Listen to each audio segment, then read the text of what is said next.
দর্শক, দেশের রাজনীতি কিন্তু দিন দিন উত্তেজনা তৈরি হচ্ছে। বিএনপি বাংলাদেশের বর্তমানে বড় দল, তারা কখনোই পেয়ার সমর্থন করে না। অন্যদিকে ইসলামী আন্দোলন বাংলাদেশ, জামাতি ইসলাম, এনসিপি, তারা সবাই পেয়ার পদ্ধতিতে ইলেকশন চাচ্ছে। ইতিমধ্যে ঐকমত্য কমিশন উচ্চ কক্ষে পেয়ার যে পদ্ধতিতে ইলেকশন, সেটা কিন্তু তারা সিদ্ধান্ত জানিয়েছে।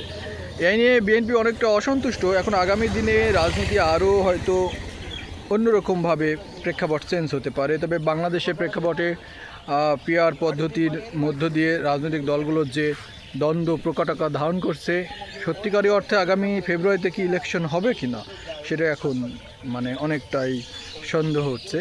তবে দেখা যাক কি হয়। আমরা চাই বাংলাদেশের রাজনীতির সবাই সম্মিলিতভাবে সুন্দরভাবে আগামী দিন একটা সুন্দর পরিবেশ হোক, এই প্রত্যাশায় আজকের ভিডিও এ পর্যন্ত। নতুন ভিডিও পেতে আমাদের সাথে থাকুন, আর যারা চ্যানেলে নতুন এসেছেন সাবস্ক্রাইব করুন।